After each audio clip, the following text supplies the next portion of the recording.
আমাদের আজকের প্র্যাকটিসের জন্য। আজকের প্র্যাকটিস নাম্বার 1 হচ্ছে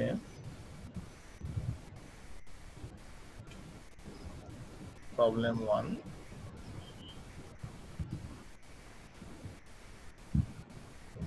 খুব সুন্দর করে ডেটগুলো মেনটেন করবেন, কারণ আমাদের এটার সাথে ফাইনাল এক্সামের সম্পর্ক থাকবে।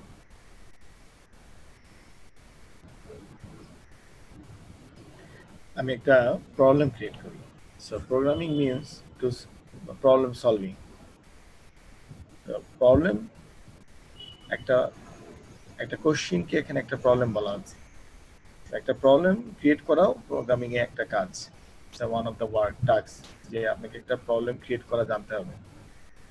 তো আমরা একটা প্রবলেম ক্রিয়েট করতেছি, যে প্রবলেমটা আমরা অবজেক্ট ওরিয়েন্টেড প্রোগ্রামিং এর মাধ্যমে সলভ করব। তো প্রবলেমের আমরা একটা ম্যাথমেটিক্যাল টাইপের আজকে এখানে একটা প্রবলেম করব, সেটা হচ্ছে right a OP object oriented program using C++ to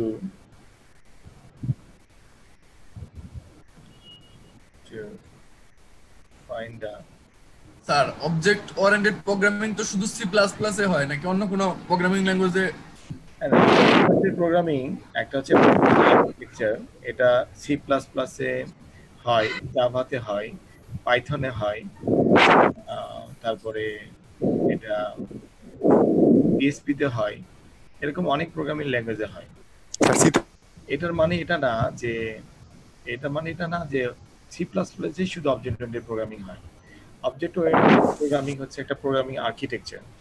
so আমরা এটা যে কোনো প্রোগ্রামিং ল্যাঙ্গুয়েজ দিয়ে করতে পারি। সি প্লাস প্লাস হচ্ছে one of the powerful object oriented programming language, এবং এই C plus plus compiler use করেই পৃথিবীতে অনেক বড় বড় অ্যাপ্লিকেশন সফটওয়্যার ডেভেলপমেন্ট হয়েছে পরবর্তীতে।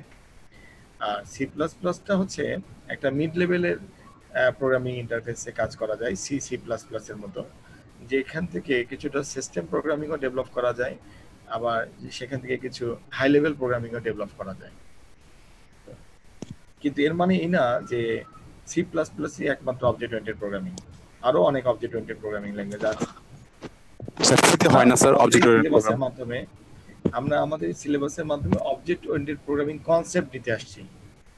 তো এই জন্য আমরা সি প্লাস প্লাস যেহেতু আমাদের সিলেবাসে আছে, এই জন্য আমরা সি প্লাস প্লাস প্রোগ্রামিং ল্যাঙ্গুয়েজটা ইউজ করে এই কনসেপ্টের হাতে খড়িটা নিলাম। পাশাপাশি আমাদের অবজেক্ট ওরিয়েন্টেড প্রোগ্রামিং আরো একটি সাবজেক্ট আছে, object oriented programming using Java. তো এই জন্য আমরা যেটা করি, পুরোপুরি কনসেপ্টের উপরে না থাকে, পাশাপাশি প্যারালালি প্রোগ্রামিং প্র্যাকটিসটাও করি। এই প্রোগ্রামিং প্র্যাকটিসটা করলে যেটা হবে, অবজেক্ট ওরিয়েন্টেড কনসেপ্টও ক্লিয়ার হবে, প্লাস প্রোগ্রামিং কনসেপ্টও ক্লিয়ার হবে, প্লাস প্রবলেম সলভিং স্কিলটাও ডেভেলপ করবে। এটাই হচ্ছে মূল কথা।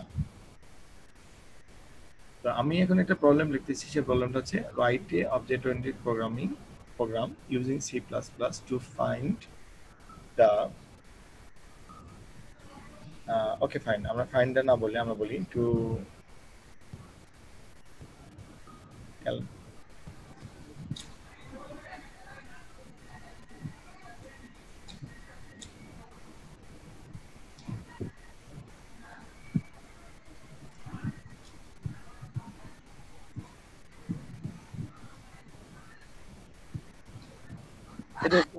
এটা একটা আমরা একটা কনসেপ্ট দাঁড় করালাম, প্রবলেম দাঁড় করালাম। প্রবলেমটা কি? Write a OP object oriented program using C++ to calculate sum of all values from a given array. That means এখানে প্রোগ্রামিং কনসেপ্টের মধ্যে যে বিষয়টা আমাদেরকে এখন ক্লিয়ার থাকতে হবে সেটা হচ্ছে অ্যারে। এটা আমাদের কনসেপ্ট অ্যারে, এটা ক্লিয়ার থাকতে হবে। এই প্রবলেমটা সলভ করতে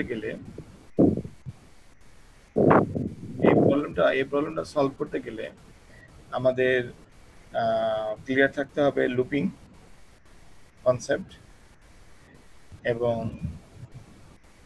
অ্যারিথমেটিক অপারেটর। সো এখন আমরা বলতে পারি, এই যে আমি আমার সামনে স্ক্রিনে আমরা যে 3টি পয়েন্ট লিখলাম, এই 3টি পয়েন্ট হচ্ছে আমাদের প্রোগ্রামিং এর বেসিক কনসেপ্ট থাকতে হবে একটা প্রবলেম সলভ করতে গেলে। এখন আমরা এখানে একটু তাকাই, অ্যারে, এটা আমরা সি প্রোগ্রামিং এও জেনেছি। অ্যারে একটা কম্বাইন্ড ডাটা টাইপ, ঠিক আছে? অ্যারে, তো আমরা অ্যারে ভেরিয়েবল কিভাবে ডিক্লেয়ার করে, একটা অ্যারে কিভাবে ডিক্লেয়ার করে এটা আমরা জানি। লুপিং, আমরা for loop, while loop, do while loop জানি। অ্যারিথমেটিক অপারেটর, প্লাস মাইনাস, তারপর মডুলাস অপারেটর, এগুলো আমরা জানি। তাহলে এই বেসিক নলেজের সমন্বয়ে আমরা যদি এখন অবজেক্ট ওরিয়েন্টেড প্রোগ্রামিং আর্কিটেকচারের ভিতরে প্রবেশ করি, তাহলে কিন্তু আমরা ক্লিয়ারলি এই প্রবলেমটা সলভ করতে পারবো। একটা প্রবলেম সলভ করার আগে কিছুক্ষণ যে চিন্তা করা, এই চিন্তা করাটা অ্যানালাইসিস। আমরা অ্যানালাইসিস করে বের করলাম যে এই প্রবলেমটা সলভ করতে গেলে আমাকে একটি অ্যারে ডিক্লেয়ার করতে হবে, আমাকে একটি লুপের ব্যবহার করতে হবে, আমাকে একটা অ্যারিথমেটিক অপারেটর ব্যবহার করতে হবে, তাহলে আমরা এই প্রবলেমটা সলভ করতে পারবো। ওকে, তাহলে আমরা অবজেক্ট ওরিয়েন্টেড প্রোগ্রামিং এর কোন আর্কিটেকচারটা ব্যবহার করব, কোন মডেলটা ব্যবহার করব, সেটা এখানে ক্লিয়ার না। ওকে, আমরা একটা ক্লিয়ার করি, use constructor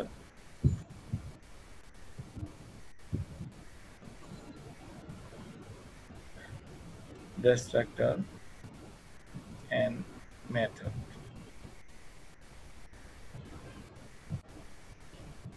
to solve have a problem. এখন আসেন যে সাধারণত কি একটা অবজেক্ট ওরিয়েন্টেড প্রোগ্রামিং করার জন্য এগুলো কি বলা জরুরি যে কনস্ট্রাক্টর, ডিস্ট্রাক্টর, মেথড দিয়ে প্রবলেমটা সলভ করা? অ্যাকচুয়ালি এগুলো বলা জরুরি না, একটা বলা জরুরি না, বলা জরুরি না, সেটা হচ্ছে নিজে বোঝার জন্য তো হ্যাঁ হ্যাঁ বলা জরুরি না। আমি বলছি এর জন্য যে বিকজ আপনারা সবাই বিগিনার লেভেলের প্রোগ্রামার, সো এই জন্য আমি বিষয়টা একটু সহজ করে দিলাম যে তুমি এই পয়েন্টগুলো ইউজ করো। কিন্তু আমি যদি কিছুই না দিতাম, কোনো কিছুই না বলতাম, তাহলে একটা অবজেক্ট ওরিয়েন্টেড প্রোগ্রামিং করলে যে উপাদানগুলো থাকলে একটা সেন্টেন্সকে আমরা অবজেক্ট ওরিয়েন্টেড প্রোগ্রামিং বলবো, সেগুলো যদি থাকে তাহলে চলবে। যেমন ক্লাস, অবজেক্ট, ইনহেরিটেন্স, তো এগুলো তো অবজেক্ট ওরিয়েন্টেড প্রোগ্রামিং এর অর্নামেন্ট। সো এই অর্নামেন্টগুলো যদি, এই উপাদানগুলো যদি আমাদের প্রোগ্রামিং আর্কিটেকচারের মধ্যে থাকে, আমাদের সিনট্যাক্সের মধ্যে থাকে, তাহলে কিন্তু এটা ওপি হয়ে যাবে। কিন্তু তারপরেও আমরা মাঝে মাঝে এরকম বলে দিই, use constructor, destructor and method to solve our problem. That means হচ্ছে স্টুডেন্টকে প্রাথমিক অবস্থায় বেশি চিন্তা করতে দিলাম না, ওকে ফাইন তুমি এটা এভাবে করে ফেলো, এটা বোঝার জন্য যে সে কনস্ট্রাক্টর ব্যবহার করতে পারে, ডিস্ট্রাক্টর ব্যবহার করতে পারে এবং মেথড ব্যবহার করতে পারে এট এ টাইম। এখানে মিড টার্ম এক্সামে যে আপনার পাজল হয়ে গিয়েছিলেন যে আমি 3টা একসাথে থাকার জন্য আমার ঝামেলা হয়েছে, অ্যাকচুয়ালি এই ঝামেলাগুলো প্রবলেমটা সলভ করলে ঝামেলাগুলো সলভ হয়ে যাবে। স্যার আমি আটকে ছিলাম হচ্ছে মানে লুপের কাজটা কোনটার মধ্যে করব, কনস্ট্রাক্টরের মধ্যে করব না ডিস্ট্রাক্টরের মধ্যে করব? আচ্ছা, এখন যদি আমরা এমন কিছু করি যে যেটা একদম শুরু থেকে চিন্তা করে করা, আমরা একটা শুরু থেকে চিন্তা করে করি যে কিভাবে আমরা এই প্রবলেমটা সলভ করতে পারি। তো আসেন আমি ফর এক্সাম্পল আমাকে একজন স্টুডেন্টই ভাবেন যে আমি প্রবলেমটা পেলাম, এই প্রবলেমটা আমি এখন সলভ করতেছি, আমি কিভাবে সলভ করব?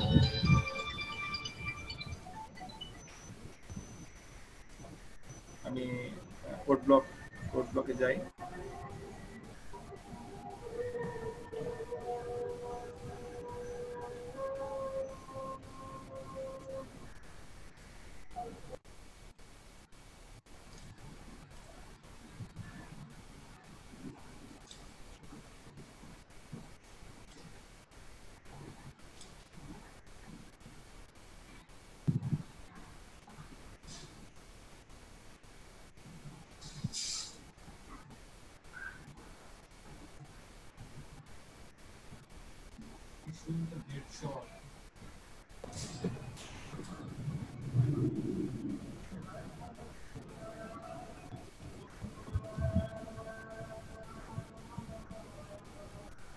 স্যার হ্যাঁ হ্যাঁ বলেন।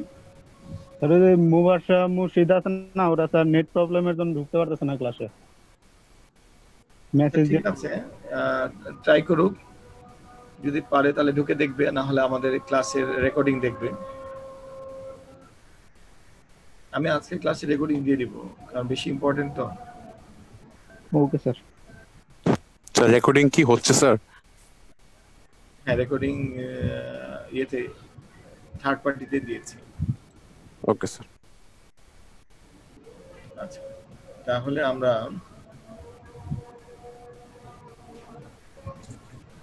ফার্স্ট আমাদের রেসপন্সিবিলিটি হচ্ছে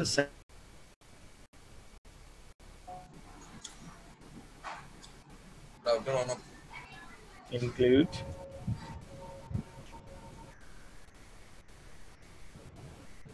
a stream using namespace std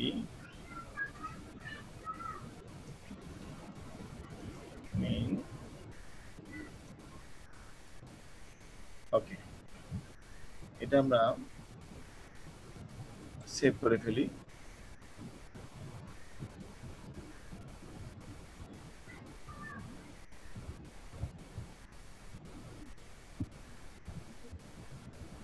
sir আমাদের যে প্রতিদিনে যে এইগুলা দেওয়া হয় সেটা কোন ফোল্ডারে দেওয়া হয়? আমি না খুঁজে পাই না স্যার।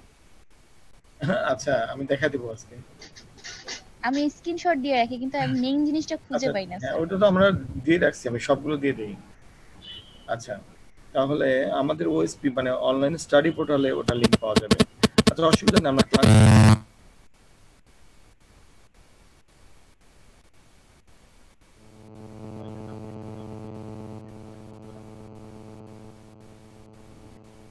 স্যার আপনার কথা আসছে না স্যার।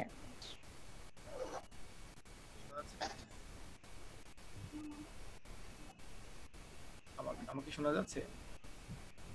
স্যার এখন হালকা হালকা শোনা যাচ্ছে। আচ্ছা, এখন অল্প স্যার, অল্প Low. স্যার। আচ্ছা, নেটওয়ার্কের প্রবলেম মনে হয়। লাউড মেবি কম এরকমের স্যার।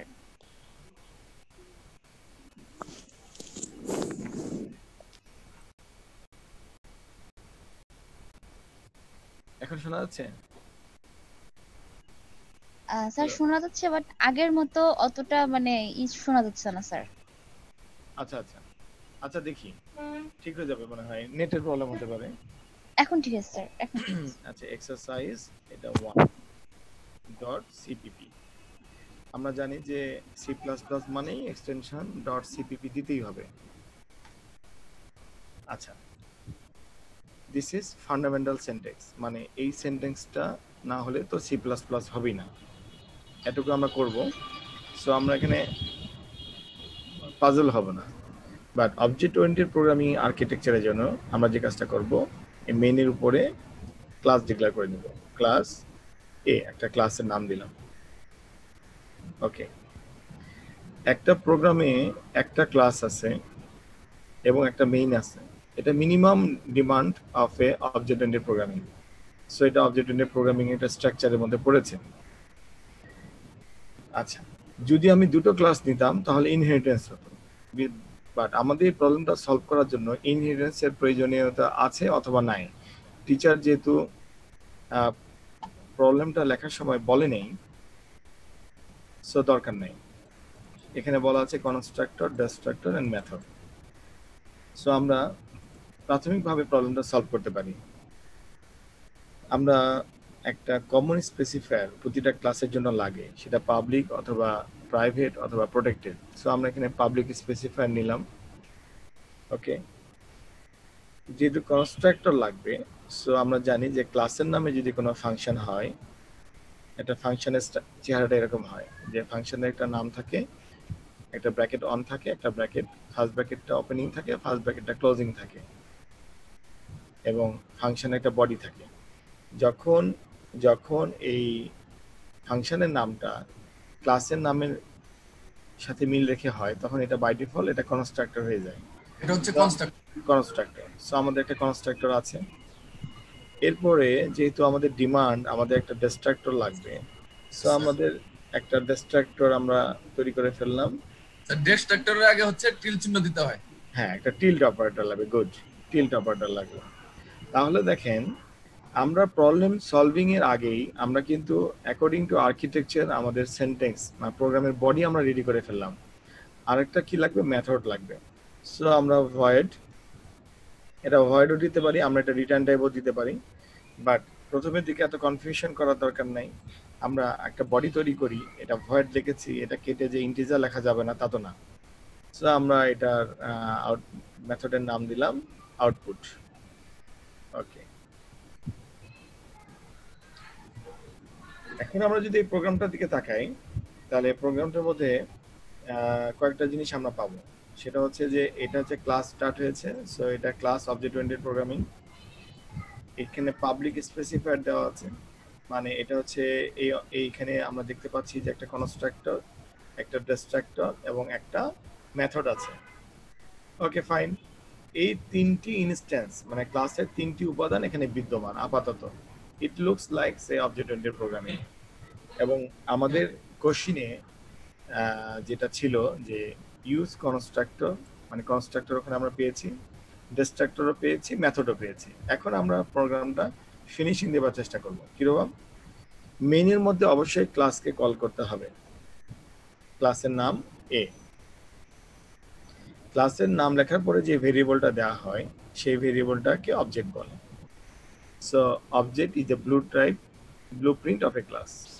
সো এটা একটা অবজেক্ট ভেরিয়েবল এবং সে ক্লাসের ব্লুপ্রিন্ট, মানে পুরো ক্লাসের সকল বৈশিষ্ট্য এই ভেরিয়েবলের মধ্যে বিদ্যমান, ওবিজের মধ্যে বিদ্যমান, এই অবজেক্ট ভেরিয়েবলের মধ্যে বিদ্যমান।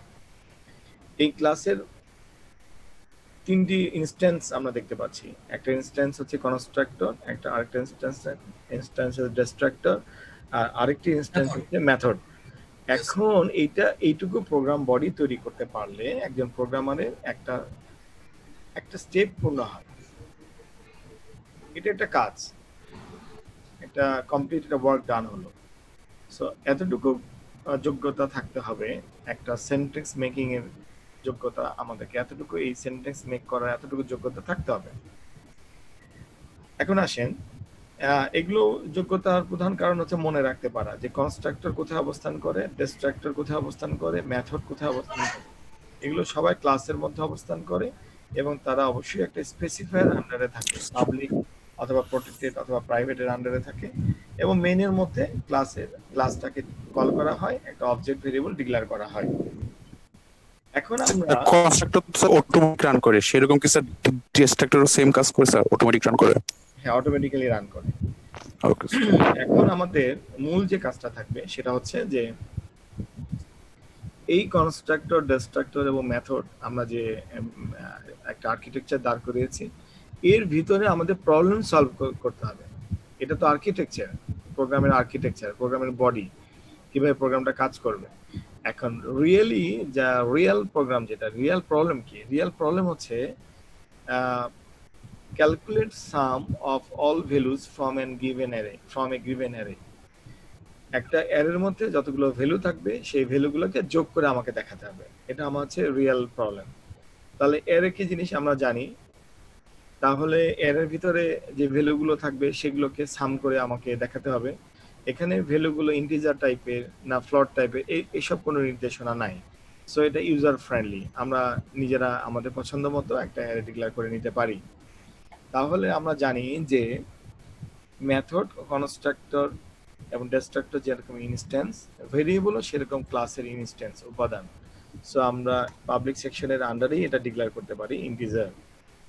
আমরা একটা অ্যারে ডিক্লেয়ার করতে পারি, অ্যারে ভেরিয়েবল ARR তে অ্যারে দিলাম। সো আমরা এটার লেন্থ দিলাম 5। এখন কোশ্চেন হচ্ছে আমরা লেন্থ কেন 5 দিলাম? আমাদের প্রবলেমে এরকম কোনো নির্দেশনা দেওয়া নাই যে অ্যারের লেন্থ দিতে হবে। স্যার এই লেন্থ বলতে কি 0 থেকে 4 পর্যন্ত বোঝাচ্ছে? হ্যাঁ, 0 থেকে 4 বোঝাচ্ছে, মানে 0 থেকে 4 মানে 5। জি স্যার, মানে 5 সংখ্যা। 5 সংখ্যা। কিন্তু আমি এখানে কেন ডিফাইন করে দিলাম, কারণ এখানে এমন কিছু বলা নাই যে অ্যারের লেন্থ, অ্যারেটা কত লেন্থের হবে কিংবা অ্যারের সর্বোচ্চ কত ডিজিট অ্যারেতে থাকতে পারবে সেটা আমাদেরকে ইউজারের কাছ থেকে নিতে হবে। এই ধরনের কোনো নির্দেশনা প্রবলেমের মধ্যে নাই। সো আমি আমার পছন্দ মতোই 5 নিয়ে নিলাম। যদি এরকম হতো যে এটা এই অ্যারেটা কত লেন্থের হবে, এই অ্যারেতে সর্বোচ্চ কতটি ইন্টিজার ডাটা থাকতে পারবে সেটা ইউজার চয়েস দেবে, তাহলে আমি এভাবে নিতাম অ্যারে অফ এন, মানে এন এর মান আমি দিব। কিন্তু যেহেতু এই ধরনের কোনো নির্দেশনা আমাদের এই প্রবলেমটাতে নাই, সো আমরা আর কোনো জটিলতা বাড়ালাম না, আমরা একটা 5 ডিজিটের ইন্টিজার অ্যারে ডিক্লেয়ার করলাম। এবং আমরা যেহেতু প্রবলেমটা অ্যানালাইসিস করার সময় বুঝতে পেরেছিলাম যে অ্যারের পাশে একটা লুপিং লাগবে, কারণ এতটুকু অভিজ্ঞতা আমাদের হয়েছে স্টুডেন্টদের সি প্রোগ্রামিং করার পরে যে একটি অ্যারে ভিজিট করার জন্য, একের অধিক সংখ্যা ভিজিট করার জন্য আমাদেরকে একটা লুপ ব্যবহার করলে ভালো। আমরা সরাসরি অ্যারের সেল অ্যাক্সেস করতে পারবো, যেমন a of 0, a of 1, a of 2, a of 3। কিন্তু আমরা একটা জিনিস শিখেছি যে প্রোগ্রামিংয়ে লুপিং অনেক সুন্দর কাজ করতে পারে যদি সিকোয়েন্স অফ ক্যারেক্টার থাকে কিংবা সিকোয়েন্স অফ নাম্বার থাকে। যেমন আমরা এরকম করতে পারি যে sequence of number for example 0 থেকে 4 এখানে আছে, তাহলে আমরা এটা ভিজিট করার জন্য এটা i নামে একটা ভেরিয়েবল ইউজ করলাম i।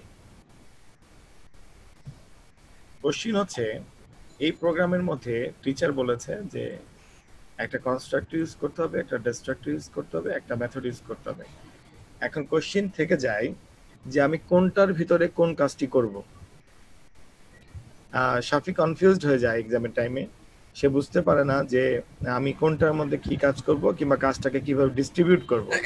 এই সমস্যায় আমার হচ্ছে সবচেয়ে বড় সমস্যা। হ্যাঁ, আমি এটা ধরতে পেরেছি বলেই আমি প্রবলেমটাকে ঠিক আপনি যেভাবে চেয়েছেন ওভাবে ডিজাইন করলাম। আমাকে প্রবলেম বললে আমি সেভাবে প্রবলেম ডিজাইন করতে পারবো। এখন একজন প্রোগ্রামার কে যদি স্বাধীনতা দেওয়া হয় তাহলে সে হয়তোবা কনস্ট্রাক্টর, ডিস্ট্রাক্টর এবং মেথড একসাথে ইউজ নাও করতে পারতো, সে যে কোনো একটি দিয়ে প্রবলেমটা সলভ করতে পারতো। কিন্তু আর্কিটেকচার ডিমান্ড করেছে, টিচার কোশ্চেন করেছে যে তোমাকে এই 3টি ব্যবহার করতে হবে। তাহলে স্টুডেন্টের একটা রেসপন্সিবিলিটি থেকে যায় যে এই প্রোগ্রামের 3টি বডির মধ্যে কিছু কিছু কাজ ভাগ করে দেওয়া। সো আমরা খুব সিম্পলি কাজগুলো ভাগ করে দিতে পারি। কিভাবে? আমি এই অ্যারেটাকে ইনপুট নিতে পারি কনস্ট্রাক্টরের মধ্যে, ক্লিয়ার, আর সাম করতে পারি আউটপুটের মধ্যে। এই যে কাজ ভাগ হয়ে গেল। আমার সামনে যে প্রবলেমটা আছে এই প্রবলেমের মধ্যে আমি কোনো না কোনো ভাবে কাজ ভাগ করতে পারবোই। ক্যালকুলেট সাম এতটুকু আমি মেথডের মধ্যে করি, আর একটা অ্যারে পাবলিকলি ডিক্লেয়ার করা আছে, অ্যারের মধ্যে তো কোনো ডাটা নেই, তাহলে ডাটাটা আমরা কনস্ট্রাক্টরের মধ্যে নিতে পারি। মানে যদি ডাটা না থাকে তাহলে আমরা কনস্ট্রাক্টরে এটা ব্যবহার করতে পারবো। হ্যাঁ, আমরা ব্যবহার করতে, আমরা যে কোনো কোডই যে কোনো জায়গায় লিখতে পারবো। একটা স্টেটমেন্ট লেখার জন্য একটা ফাংশনের বডি দরকার হয়।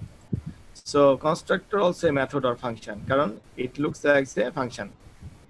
এখন আমি এটাকে স্টেটমেন্ট বলে, আমি এখানে লাইনগুলো লিখতে পারবো, এখানে লিখতে পারবো, কিন্তু আমি কোথায় কি লিখবো সেটা আমাকে চিন্তা করে নিতে হবে, ভাগাভাগি করে নিতে হবে।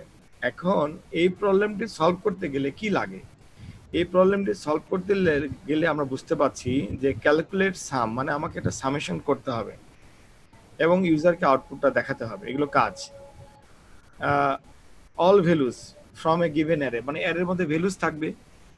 তো প্রোগ্রামের দিকে তাকিয়ে দেখেন অ্যারেটি 5 ডিজিটের একটি অ্যারে ডিক্লেয়ার করা আছে, কিন্তু ভ্যালু কোথায়? There is no values. তো একটা প্রবলেম লেখার সময় প্রবলেমের মধ্যে তো সবকিছু বলে দেওয়া থাকবে না।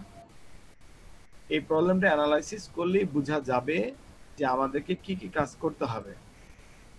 এটা হচ্ছে প্রোগ্রামের আর্কিটেকচার। আমাদেরকে অ্যারে ডিক্লেয়ার করতে হবে, লুপিং স্টেটমেন্ট লাগবে, অ্যারিথমেটিক অপারেটর লাগবে, আর কি লাগবে? আমাদের লাগবে হচ্ছে অ্যারে ফিল আপ করতে হবে, অ্যারে ফিল আপ করতে হবে। ঠিক আছে, তাহলে আমরা কাজ ভাগ করে দিতে পারি। কিরকম? আমরা এখানে বলতে পারি অ্যারে ফিল আপ মানে স্যার এখানে দেখা যাচ্ছে যে একটি অ্যারে ভেরিয়েবল ডিক্লেয়ার করা আছে যার লেন্থ 5, বাট এই অ্যারে ভেরিয়েবলের মধ্যে তো কোনো ডাটা নাই। ডাটাটা আছে? No data. সো অ্যারের মধ্যে যদি ডাটা না থাকে তাহলে আমি কাকে যোগ করব? Right sir. আচ্ছা, এটাই। হ্যাঁ, এইটুকু হচ্ছে প্রোগ্রামিং সেন্স। যে আমাকে বলা হয়েছে যে তুমি একটি অ্যারেতে যা ডাটা আছে সেটাকে যোগ করো, কিন্তু অ্যারের মধ্যে ডাটা নাই। আর তাহলে ইনপুট নেওয়াকে কি ফিলআপ বলে, এরি ফিলআপ? হ্যাঁ, আপনি বলতে পারেন ইনপুট নেওয়াকে অ্যারে ফিল আপ বলতে পারেন। আমি এটা কমন ইংলিশে বলেছি যে অ্যারের ভিতরে ফাঁকা অ্যারেটাকে ফিল আপ করো। আপনি এটা বলতে পারেন একটা অ্যারের জন্য আমি ডাটা ইনপুট নেব, আপনি এই ভাষাও ইউজ করতে পারেন।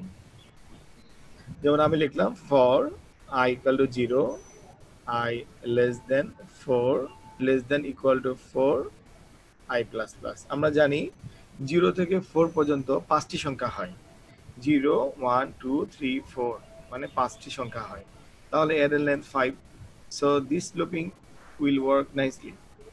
কারণ i ইকুয়াল টু 0 মানে অ্যারের প্রথম লোকেশন থেকে শুরু হবে, চলতে থাকবে যতক্ষণ পর্যন্ত i এর মান 0 4 অথবা 4 এর নিচে ছিল ততক্ষণ পর্যন্ত চলতে থাকবে, i প্লাস প্লাস মানে 1 1 করে ইনক্রিমেন্ট হবে।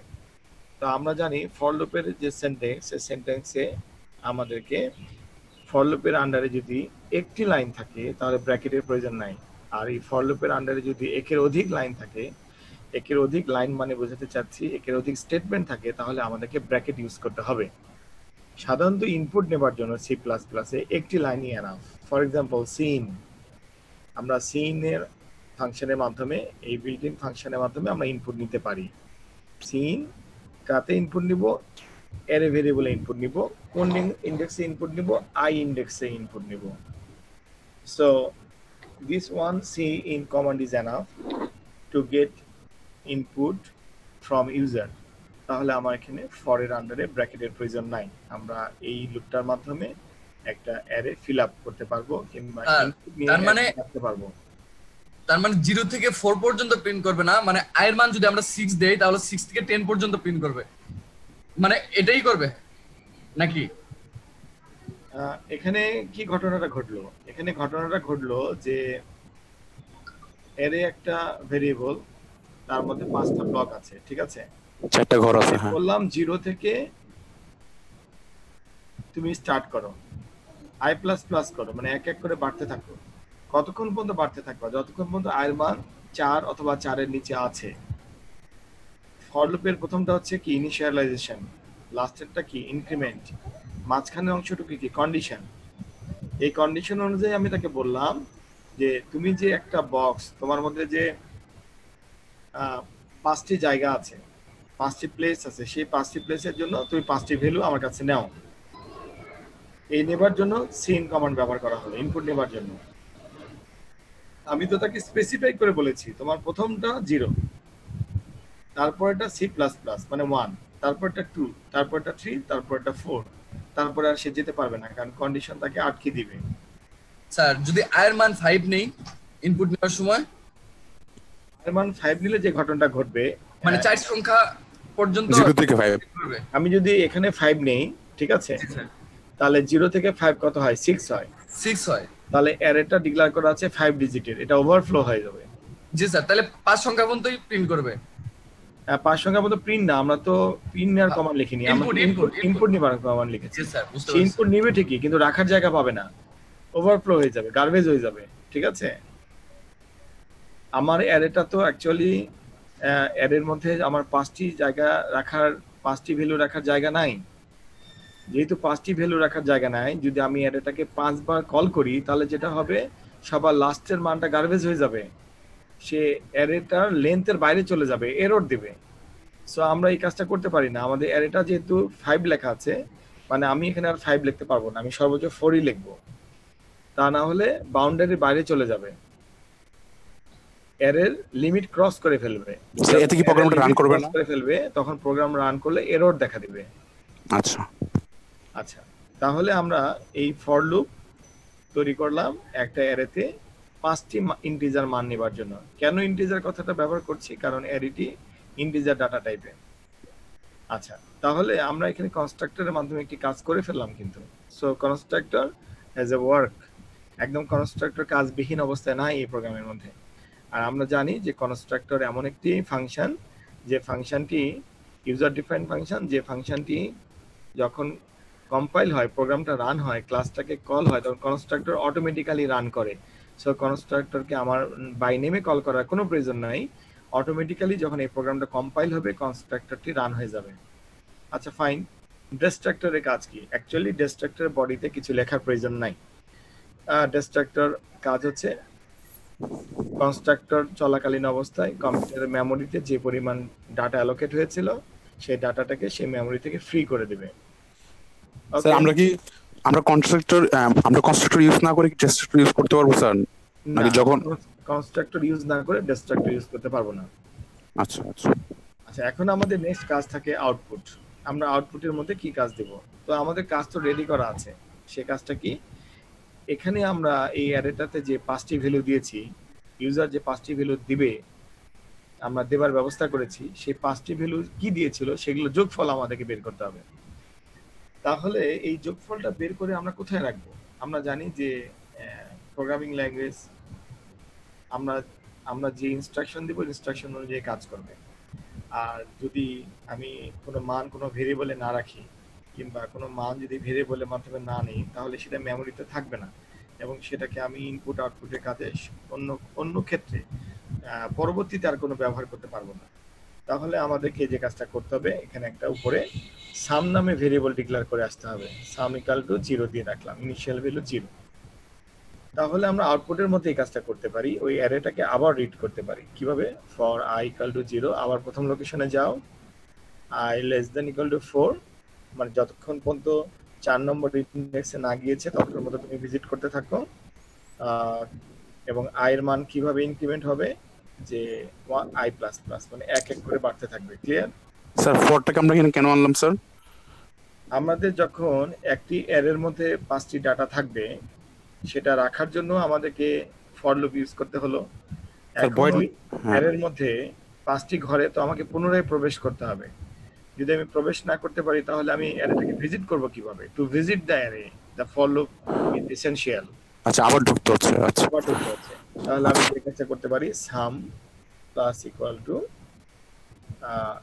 এ array of i index. Actually আমি এখানে কাকে সাম করলাম? আমি অ্যারের আইতম লোকেশনে যে ভ্যালুটি আছে তাকে নিলাম। অ্যাকচুয়ালি আমি নিজেও তো জানি না অ্যাকচুয়ালি ইউজার কি ইনপুট দিয়েছে। সো কম্পিউটারের মেমোরিতে যখন একটি ভেরিয়েবল ডিক্লেয়ার হয় তার জন্য একটা প্লেস নির্ধারণ হয়। সো যেহেতু এটা অ্যারে টাইপ ভেরিয়েবল এবং ইন্টিজার অ্যারে, তাহলে কম্পিউটারের মেমোরিতে 5টি ইন্টিজার ভ্যালু রাখার জায়গা ছিল। তো প্রথম জায়গাটা লোকেশন ইন্ডেক্স হচ্ছে বাই ডিফল্ট 0, আর যেহেতু 5টি তার মানে লাস্টটা হচ্ছে 4। 0 থেকে 4 মানে 5টি সংখ্যা হয়। ঠিক একইভাবে আমি কিন্তু আবার 0 থেকে 4 পর্যন্ত এক এক করে ভিজিট করলাম। ভিজিট করার পরে ওইখানে ওই স্থানে যে ইন্টিজার ভ্যালুটি ছিল সেই ভ্যালুটি নিয়ে সাম করলাম। এখন আমার কাছে মোটামুটি ভাবে কনস্ট্রাক্টরের একটা কাজ আছে, মেথডেরও একটা কাজ আছে। আমরা জানি ডিস্ট্রাক্টরকে কাজ দিতে হয় না, ডিস্ট্রাক্টর কাজ হচ্ছে অটোমেটিক্যালি রান করে। কম্পিউটার কনস্ট্রাক্টর যে মেমোরিটা অ্যালোকেট করে সেটাকে রিলিজ করে। ওকে ফাইন, তাহলে এখন আমার মেনে আমি কি কাজটি রাখবো? সাম তো আমি এখানে রেখেছি। তাহলে আমরা একটা কাজ করতে পারি, সেটা হচ্ছে আমরা জানি এই ওবিজে ভেরিয়েবলটা মধ্যে এই ক্লাসের সকল উপাদান লুকিয়ে আছে। দ্যাট মিনস এ আছে, এই আউটপুট এটা আছে, এই সামটাও তার কাছে আছে। এখন সাম একটি পাবলিক ভেরিয়েবল এবং ক্লাসের একটা উপাদান, এবং আমরা এখানে এটাকে কল করেছি। তা আমরা খুব ইজিলি একটা কাজ করতে পারি, সেটা হচ্ছে আমরা ক্লাসের মধ্যে মেইনের মধ্যে একটা আউটপুট চাইতে পারি। কিরকম?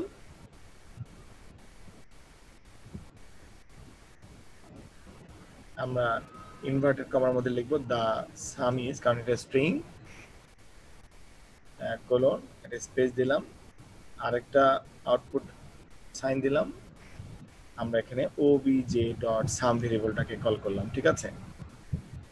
কেন সাম ভেরিয়েবলটা আসবে? কারণ অবজেক্টটা হচ্ছে ক্লাসের একটা বুটপ্রিন্ট, এটা অবজেক্ট। এই অবজেক্টের মধ্যে ক্লাসের সকল উপাদান লুকিয়ে আছে। এই ক্লাসের উপাদানগুলো কি কি? অ্যারে নামে একটি ভেরিয়েবল, আই নামে একটি ভেরিয়েবল, সাম নামে একটি ভেরিয়েবল, একটি কনস্ট্রাক্টর, একটি ডিস্ট্রাক্টর, একটা আউটপুট। কিন্তু এখানেও প্রবলেম দেখা দিবে। কেন দেখা দিবে? কারণ কনস্ট্রাক্টর অটোমেটিক্যালি রান হয়। সো কনস্ট্রাক্টর যেহেতু অটোমেটিক্যালি রান হয়, ডিস্ট্রাক্টর অটোমেটিক্যালি রান হবে, মেথড হয় না। মেথড হয় না। সো আমাকে মেথডটাকে কল করে দিতে হবে obj.output।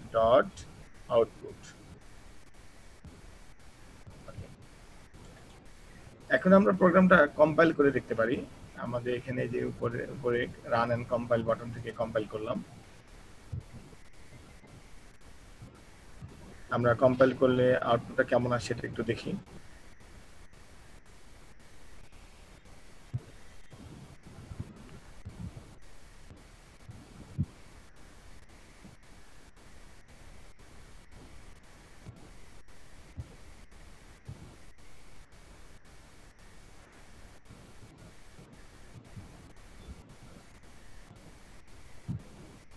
এখানে বলছে no target no project compile unknown. Okay, এখানে একটা এরর ছিল। ওকে ফাইন, আসছে। এরর ছিল না, অ্যাকচুয়ালি এটা একটু স্লো কাজ করেছে। এখন আসেন, এটা আউটপুট স্ক্রিন। এই যে কার্যটা ব্লিঙ্ক করছে, কার্যটা ব্লিঙ্ক করতেছে কেন? কার্যটা ব্লিঙ্কের জন্য করতেছে কারণ প্রথমেই কনস্ট্রাক্টরটা রান হয়েছে এবং আমাদের প্রোগ্রামের গঠন প্রণালী অনুযায়ী এখানে দেখা যাচ্ছে যে সিন মানে ইনপুট নিবে। সিন এই যে for i equal to 0, i less than equal to 4, i plus plus, cin array of i, মানে আমাকে 5 বার সুযোগ দিবে ইনপুট দেওয়া। সো আমি প্রথমে একটা ভ্যালু দিলাম 55 ইন্টিজার নাম্বার, দ্বিতীয়বারে দিলাম 77, তৃতীয়বার দিলাম 44, এরপরে দিলাম only 2, তারপর দিলাম 999। আমি টোটাল কয়টি ভ্যালু দিলাম? 5টি ভ্যালু দিলাম 55, 77, 44, 2, 999। সো টোটাল 5টি ইন্টিজার নাম্বার দিলাম, তারপরে ইন্টার দিলাম। আউটপুট আসছে the sum is 1177। So this is a correct program. এখন আসেন আমরা একটা কাজ করতে পারি, সেটা হচ্ছে যে এই জায়গাটা কনস্ট্রাক্টরটা যখন রান করে কার্যটা ব্ল্যাক স্ক্রিনে ব্লিঙ্ক করতে থাকে। সো এটা একটা ইউজার ফ্রেন্ডলি হয় না। তো আমরা এখানে একটা সি আউট বসায় দিতে পারি, যে এটাকে ইউজার ফ্রেন্ডলি করতে পারি। এভাবে cout enter the numbers, inter values for the inter values। তারপরে আমরা একটা ইন্ডেল দিতে পারি, তা না হলে নিউ লাইন তৈরি হবে। আমরা একটা কলন দিতে পারি। ক্লিয়ার? আমরা সেভ করলাম, আবার এটাকে কম্পাইল করলাম। সো এটা একটা ইউজার ফ্রেন্ডলি মনে হচ্ছে। ইন্টার ভ্যালুস আমি 1 2 3 4 5 5টা ইন্টিজার নাম্বার দিলাম। লাস্টে এবার ইন্টার দিলেই আউটপুটটা চলে আসবে দ্য সাম ইজ 59। এখন আমরা যে কাজটা করলাম সেটা হচ্ছে এতক্ষণ ধরে একটি প্রবলেম সলভ করলাম। প্রবলেমটা কি? Write a OP object oriented program using C++ to calculate sum of all values from a given array। আবার এভাবে প্রোগ্রামটা লেখা যেতে পারে, রাইট এ C++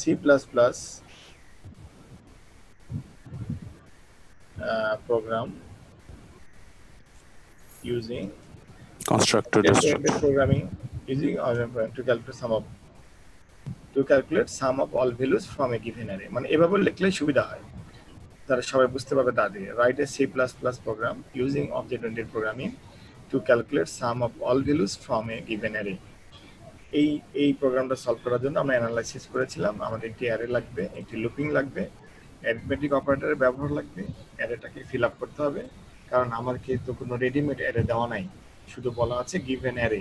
সো অ্যারের মধ্যে ডাটা সহ তো আমি পাইনি, তাই না? আমাকে ডাটা তৈরি করে নিতে হবে, এই জন্য অ্যারেটা ফিল আপ করতে হবে। এবং এখানে আরেকটি অর্ডার ছিল, মানে ইনস্ট্রাকশন ছিল যে তুমি ইউজ করো constructor, destructor and method.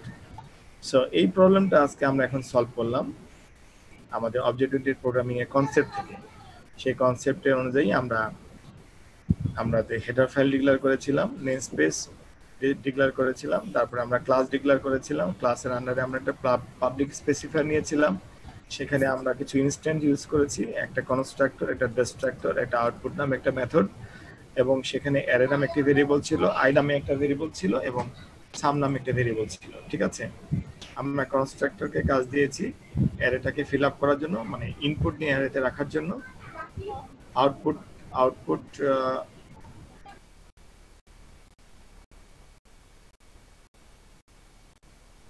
Sir শুনতে পাচ্ছি না। আচ্ছা,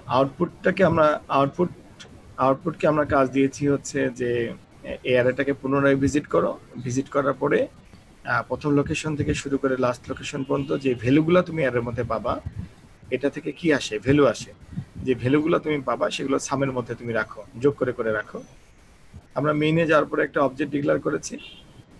এরপরে আমরা সেই অবজেক্টের যেহেতু সেই অবজেক্টটা পুরো ক্লাসের মালিকানা পেয়ে গিয়েছে, সেইটার ফর্মুলা অনুযায়ী আমরা ডট চিহ্ন দিলেই আমরা এই অবজেক্টের উপাদানগুলোকে কল করতে পারি। সো আমরা আউটপুট নামে উপাদানটাকে কল করেছি। আপনি কোশ্চেন করতে পারেন যে স্যার কনস্ট্রাক্টরটাকে কেন কল করলেন না? কনস্ট্রাক্টরকে এই জন্য কল করলাম না যে যখন একটি অবজেক্ট ডিক্লেয়ার হয়, এ ভেরিয়েবলের নাম হচ্ছে অবজেক্ট, যখন একটি অবজেক্ট ডিক্লেয়ার হয় তখন কনস্ট্রাক্টর অটোমেটিক্যালি রান করে ফেলে। সো এই জন্য ওটাকে আর কল করতে হয় না। সো আমরা মেথডটাকে কল করলাম এবং এই মেথডের মধ্যে সাম নামে ভেরিয়েবলটি তার টোটাল ভ্যালুটা পরিপূর্ণ অবস্থায় ছিল। সে অ্যারের ভিতরে যতগুলো ইন্টিজার নাম্বার ছিল সেগুলোকে যোগ করে করে করে নিয়ে তার নিজের কাছে রেখেছিল। সো যেহেতু সামও একটি উপাদান, ভেরিয়েবলও একটি উপাদান অবজেক্টের, আমি আস্তে করে যে কাজটা করতে পারলাম সেটা হচ্ছে obj.sum, এটাকে কল করতে পারলাম। কোথায় কল করলাম? সি আউটের আন্ডারে কল করলাম। আমি আউটপুটটা দেখতে চাইলাম, দ্য সাম ইজ এতটুকু তো স্ট্রিং কনস্ট্যান্ট, তারপরে আবার আউটপুট সাইন দিলাম, তারপরে বললাম obj.sum, মানে সামটাকে তুমি আউটপুট হিসেবে দেখাও। সো এটা একটা সামারি বললাম। সো এখন আমরা এভাবে যে কাজটা করতে পারি সেটা হচ্ছে যে একটির পর একটি প্রবলেম ক্রিয়েট করতে পারি এভাবে। এই প্রবলেম অনুযায়ী আমরা প্রবলেম অ্যানালাইসিস করতে পারি। আমরা এতদিন ধরে যে সি প্লাস প্লাস করলাম, সি প্লাস প্লাসের শুরু থেকে শেষ পর্যন্ত পড়লাম, এই প্রবলেমগুলো পড়ার মধ্যে আমরা যেগুলো শিখেছি সেগুলো হচ্ছে যে অবজেক্ট প্রোগ্রামিং এর আর্কিটেকচার, কি কি উপাদান এটার মধ্যে আছে, সেই উপাদানগুলো আমরা একটা একটা করে ব্যবহার করব। আর আমাদের প্রোগ্রামিং যে লজিকগুলো আমাদের সি সি প্লাস প্লাস থেকে জানা হয়েছে, কিভাবে অ্যারে চালাতে হয়, ইউজ করতে হয়, কিভাবে লুপ চালাতে হয়, কিভাবে অ্যারিথমেটিক অপারেটর ইউজ করতে হয়, কিভাবে কন্ডিশন ইউজ করতে হয়, কিভাবে লুপিং ইউজ করতে হয়, এই জিনিসগুলো আমরা ইমপ্লিমেন্ট করব। এবং সবচেয়ে বড় যোগ্যতা হচ্ছে এই প্রবলেমটা বুঝতে পারা। প্রবলেম মিন্স কোশ্চেন বুঝতে পারা, যে এই কোশ্চেনটার মধ্যে কোশ্চেন যত ছোট হবে বোঝাটা তত কঠিন হবে। কোশ্চেনটা ছোট মনেই কিন্তু এর মধ্যে অনেক কিছু হাইড হয়ে গেছে। কিরকম হাইড হয়ে গেছে? যেমন এখানে বলা হয়েছে যে একটা অ্যারের মধ্যে যতগুলো ভ্যালু আছে তুমি সেগুলোকে যোগ করো, কিন্তু এটা বলা নাই যে অ্যারেটা একটি ফাঁকা অ্যারে, সেই ফাঁকা অ্যারেটা তুমি আগে ফিল আপ করে নিবা। এটা কমন সেন্স, যে একটি ফাঁকা অ্যারে তো আর আমাকে কেউ যোগ করতে বলবে না, তাই না? দ্যাট মিনস আমাকে যোগ করে দেখাতে হবে একটা অ্যারেতে কতগুলো ভ্যালু আছে। তো যোগ করে দেখানোর জন্য অ্যারেটা আমাকে ফিল আপ করে নিতে হবে, মানে ইনপুট নিয়ে অ্যারেটার মধ্যে আমাকে ডাটা রাখতে হবে।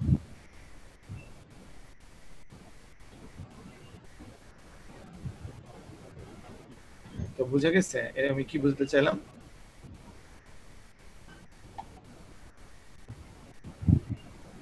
আমার কথা বুঝে গেছে? স্যার স্যার শাফি, ইয়েস স্যার, বুঝতে পারছি স্যার। আজকে আমাদের যে আমরা এখন একটা প্রবলেম সলভ করলাম, এই প্রবলেমটা কতটুকু আন্ডারস্ট্যান্ডেবল হয়েছে, সবার কাছে কতটুকু বুঝতে পেরেছে? স্যার বিষয়টা স্যার আবার একটু বললে ভালো হতো। স্যার আমার মোটামুটি কনফিউশনটা দূর হয়ে গেছে স্যার।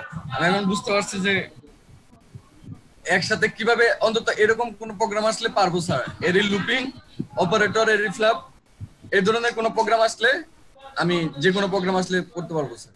আলহামদুলিল্লাহ, তাহলে শাফি প্রবলেম সলভ হয়ে গেছে। এখন নাইম কি বলছেন, আবার রিভিউ করব? জি স্যার। নাইম, এটা রিভিউ করতে গেলে এটা বেটার হয় যে আপনি আমাকে কোশ্চেন করেন কোন কোন পয়েন্ট কিভাবে কিভাবে রিভিউ করব। এটা হচ্ছে আমাদের প্রবলেম, এই নোটপ্যাডের মধ্যে যেটা দেখা যাচ্ছে। আপনি নিজে একটু কথা বলেন, আমি আপনার কথাটাকে ধরিয়ে দিচ্ছি।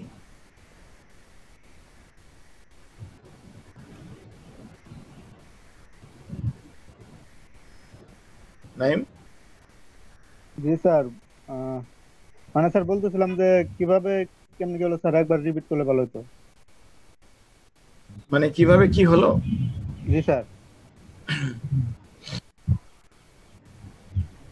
আপনি এই কোশ্চেনটা বুঝতে পেরেছেন যে একটা অ্যারের সকল ভ্যালু যোগ করতে হবে, এটা বোঝা গেছে তাই না? জি স্যার, একটু বুঝছি, প্রশ্ন হচ্ছে। আচ্ছা আচ্ছা, তাহলে কনস্ট্রাক্টর, ডিস্ট্রাক্টর, মেথড, এটা বোঝার ব্যাপার আছে তাই না? জি স্যার। ওকে, এই প্রোগ্রামটার দিকে তাকান। এই প্রোগ্রামটা একটি ক্লাস ছাড়া তো আমরা কনস্ট্রাক্টর, ডিস্ট্রাক্টর এবং মেথড ইউজ করতে পারবো না। তো এই জন্য আমরা একটি ক্লাস ডিক্লেয়ার করেছি। ক্লাসটা CLASS, ক্লাস, এটা কিওয়ার্ড। এই ক্লাসের নাম কি? এ। জি স্যার। তার মানে আমরা এ নামে একটা ক্লাস ডিক্লেয়ার করেছি। এই ক্লাসের আন্ডারে ক্লাসের যে উপাদানগুলো থাকবে এগুলোর অ্যাক্সেস আইডেন্টিফায়ার বলে দিতে হয়, মানে কিভাবে তারা অন্য জায়গায় উপস্থাপিত হবে।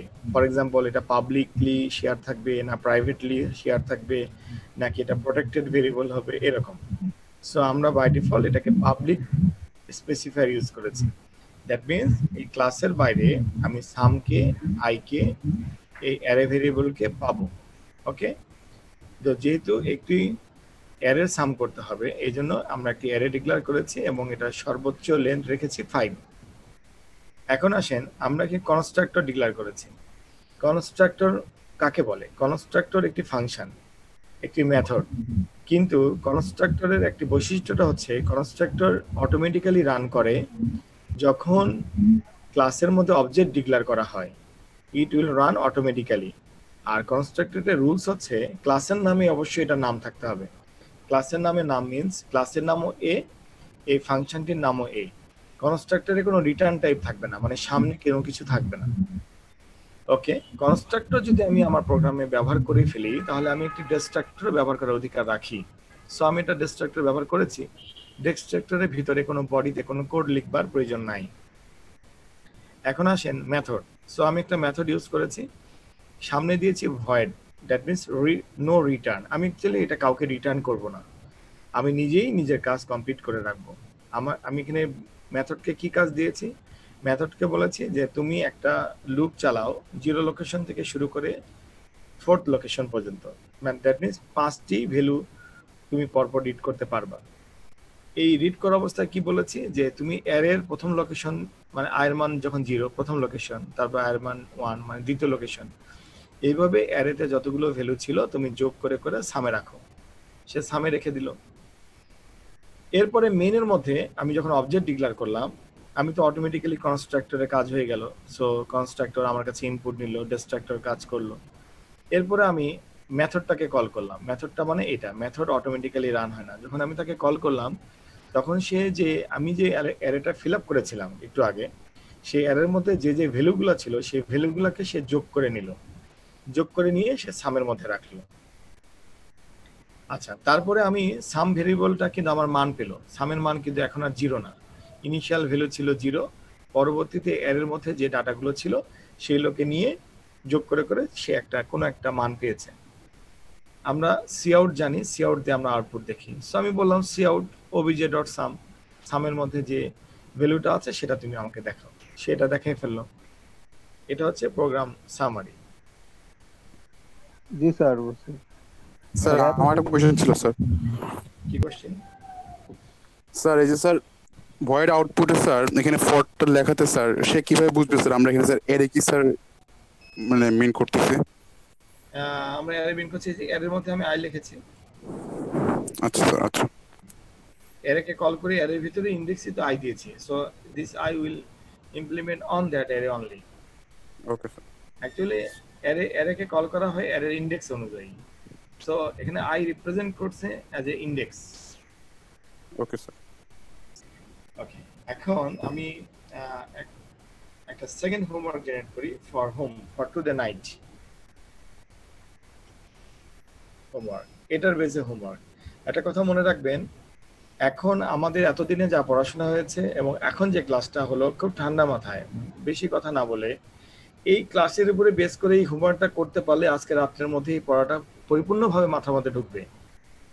না করতে পারলে আমাকে মেসেঞ্জারে কল করা যাবে, আমাকে কল করা যাবে। বাট এখন একটা স্পেশাল উইক যাচ্ছে, এই উইকে সারা রাত একটা স্টুডেন্ট আমাকে ইউজ করতে পারবে, আমার সাথে পড়াশোনা করতে পারবে ফুল নাইট, নো প্রবলেম।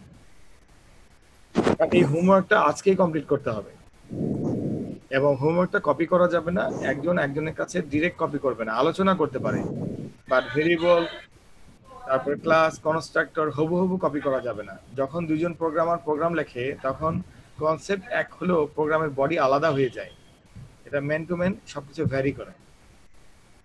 তো আমি একটা হোমওয়ার্ক লিখছি আজকের জন্য, for today night write a C plus plus program. আমি ক্লাস করতেছি না। Write a C++ program to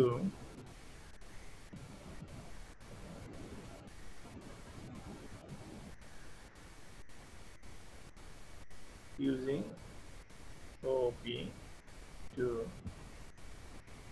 calculate sum of all even values from a given array.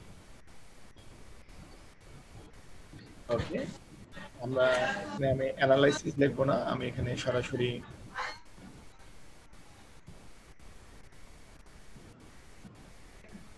I have question. হ্যাঁ, কি কোশ্চেন? স্যার এই even ভ্যালুটা যে বের করব, ইভেন ভ্যালুটা কি আমি ইচ্ছা করলে কনস্ট্রাক্টরে বের করতে পারবো?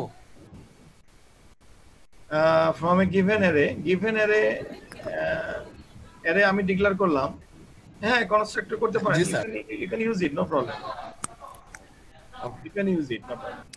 স্যার এখানে বলছেন যে sum of all even value, sir এখানে স্যার আপনি নির্দিষ্ট করে দেন অল বলছেন, এখানে কি মানে ইউজার কি ডিফাইন করে দিতে পারবে যে এই 10টা 20টা এরকম? হ্যাঁ, একজন প্রোগ্রামার যখন প্রোগ্রামটা লিখবে সে অ্যারের লেন্থ 5ও দিতে পারে, 10ও দিতে পারে, 15ও দিতে পারে, নো প্রবলেম, এটা তার ব্যাপার। Okay sir. সে অ্যারেটার মধ্যে যে যে ডাটাগুলো রাখবে সেই ডাটাগুলোর মধ্যে থেকে যেগুলো ইভেন ভ্যালু আছে আমি শুধু সেগুলোর সাম চাই, আমি সবগুলোর সাম চাই না। That means you have to use such a conditional logic okay understood which sir. can find the even values. Okay, okay sir, G sir, বুঝতে পারছি।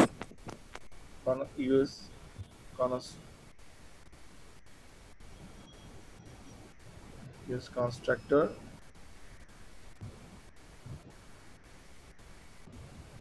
destructor and method with return type, একটু বাড়িয়ে দিলাম, ঠিক আছে, মেথড উইথ রিটার্ন টাইপ। আমরা একটু আগে যে প্রোগ্রামটা করেছি সেটা method without return type, void. So যেহেতু ভয়েড, এজন্য আমরা সাম ভেরিয়েবলটাকে এখানে আউটপুটে আনতে পারতাম, অথবা আমরা সামটাকে অন্য জায়গায় ব্যবহার করতে পারতাম, সেটাই করেছি, সামটাকে আমরা সরাসরি ব্যবহার করেছি। কিন্তু এটাকে যদি এইভাবে আমি লিখি ইন্টিজার আউটপুট, দ্যাট মিন্স আমি বললাম যে এই আউটপুট মানে যে মেথডটা তার একটা রিটার্ন টাইপ আছে ইন্টিজার, সেক্ষেত্রে আমরা রিটার্ন টাইপ ইউজ করলে আমরা মেনের মধ্যে কিভাবে সামের ভ্যালুটা দেখব, আমি সেই ক্রিয়েটিভিটিটা দেখতে চাই হোমওয়ার্কের মধ্যে, ঠিক আছে?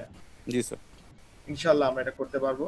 তাহলে আমাদের কাছে এই প্রোগ্রামটা রয়ে গেল, আর এই প্রোগ্রামটা আলোকে আমরা একটা হোমওয়ার্ক করব আজকে রাতে। এটার টাইম হচ্ছে আজকে রাত, মানে আজকে রাত্রেই 12টা স্যার, রাত্রে 12টা আগে। আমরা এখন একটা উইকের মধ্যে আছি, প্রবলেম এন্ড প্র্যাকটিস উইকের মধ্যে আছি। আমরা প্রতিদিনই একটা করে প্রবলেম সলভ করব এবং প্রতিদিনই একটা করে হোমওয়ার্ক আমরা পাবো ইনশাআল্লাহ। আমাদের এতে করে আমাদের যে প্রোগ্রামিং টুকিটাকি যে প্রবলেমগুলো আছে সেগুলো সলভ হয়ে যাবে।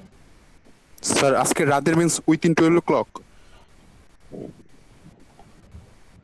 উইথিন স্যার 12টার রাত 12টার ভিতরে স্যার? হ্যাঁ, রাত 12টার মধ্যে না, আমরা একটা ফ্লেক্সিবিলিটি আনতে পারি, সেটা হচ্ছে রাত 12টার মধ্যে না, আমরা পারি হচ্ছে সকালের মধ্যে। আচ্ছা আচ্ছা, ওকে স্যার, পেয়ে যাবেন স্যার, এর আগে পেয়ে যাবেন। আমরা সকালের মধ্যে আনতে পারি, তাই না? স্যার আপনার ইয়েতে দিব স্যার, ইমেইলে স্যার। এটা আমার ইমেইলে দিলেই ভালো হবে। ওকে স্যার, ইমেইলে দিলে ভালো হবে, ইমেইলে দিলেই ভালো হবে। স্যার ইমেইলে তো ফাইলটা পাঠাবো স্যার, ইয়ার। হ্যাঁ, ইমেইলে আমাকে টোটাল ফাইলটা পাঠাবেন। Okay sir. আমাকে টোটাল সোর্স কোড না শুধু?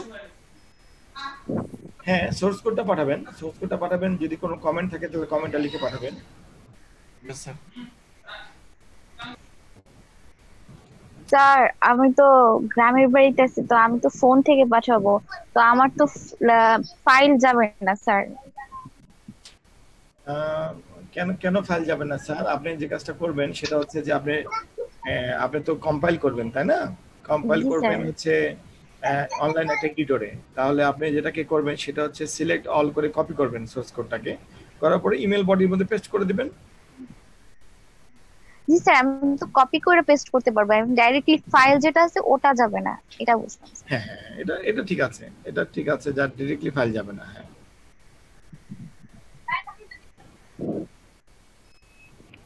ডিরেক্টলি ফাইল যাবে না, কথা ঠিক আছে।